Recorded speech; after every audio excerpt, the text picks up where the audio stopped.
Welcome everyone, and thanks for tuning in. I've experimented with my art a lot over the years, and it's led me to places I never thought I would go. So first of all, why is it important to experiment with our art? I think most of us, as artists in the beginning of our journey, we're searching for some sort of style. At least I did. I found inspiration from other great artists, and I really wanted a unique style like theirs. I felt like I didn't have a style with my art. So I would sit there a lot and waste a lot of time thinking about style. And what I realized over the years is that you can't just think a style into existence. It just doesn't work like that. It rarely happens. So what can we do then? For me, the answer was to just experiment with my art and explore different ways of creating.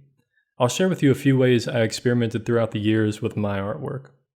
So in the very beginning, about 9 or so years ago, I started out with acrylic painting, and I explored a lot of different subject matter. I did this with my drawings as well.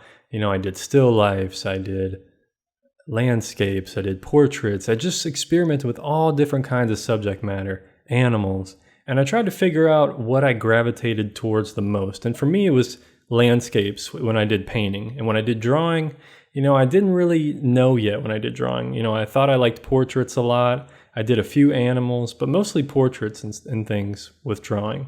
Especially when you're first starting out, it's one of the best ways to experiment. Just draw everything around you, fill up some sketchbooks, and just try to figure out what is it that you like to draw.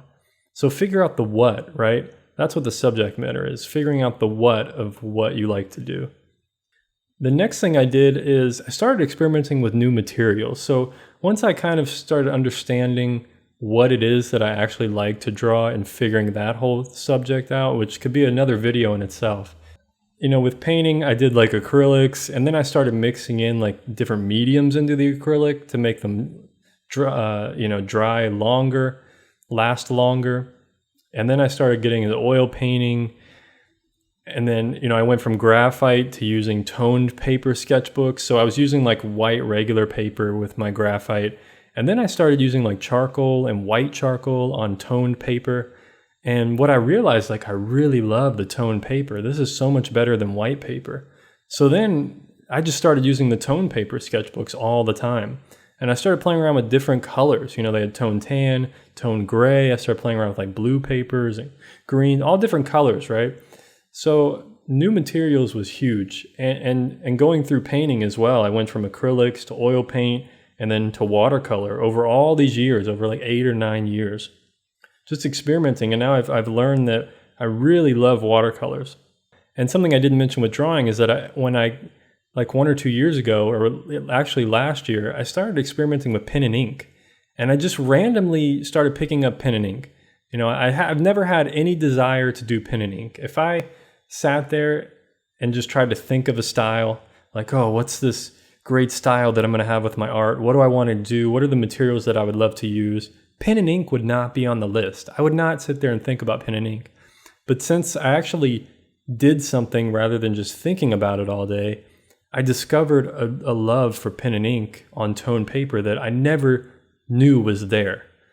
So, using new materials and subject matter and trying new techniques. And then lately I'm trying new techniques. So what I've been working on is adding splashes of watercolor paint to my pen and ink drawings. And this has really changed the game for me. It's really changed the way I look at my drawings and my work. It's kind of combining both of the things that I love to do, the pen and ink drawings, drawing animals and landscapes, and then mixing a little bit of watercolor into them. So, experimenting with these new things, and it's just little experiments for me. These are tiny little things. I'm just making little shifts. I did one and a half sketchbook of just pen and ink. And then now on a new sketchbook, I'm doing pen and ink with watercolor, a splash of watercolor. So who knows what my next experiment will be or what I'm going to try to do. But you never know. The beautiful thing about these experimentations is you never know what's going to happen or what you're going to discover. You'll discover new possibilities. And that's really the beautiful thing about this. A few other ways you can experiment is doing some master copies. Find some artists that you really like, whether they're from the past or contemporary right now, and just try to draw some of their paintings or paint some of their paintings, draw some of their work. Try to figure out their process and how they're thinking about it. Maybe the colors they're using or the line work, you know. You can experiment with all different kinds of things, different line thicknesses, start mixing different techniques together. Get ideas from other artists. Like take a look at other art, get some inspiration, some ideas, and try to take one or two things from each different artist that you like and enjoy and try to mix it all together. Like, do you like this person's line work? You like how they draw animals? You like the colors they use? Like try to mix all that together and create something original. You know, that's what most artists do. It's just usually it's done subconsciously, you know.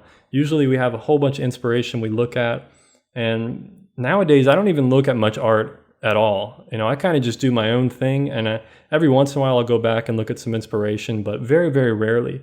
You know, I really let my own process kind of take control now, and just trust my intuition and trust my own creativity.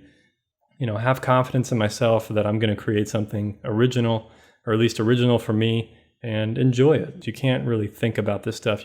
You have to do it. So if you like this video, definitely check out some other drawing tutorials I have in this playlist. You know, do some searching through, find some interesting videos. I'd love to hear from you. Thanks for watching. Take care of yourself. Peace.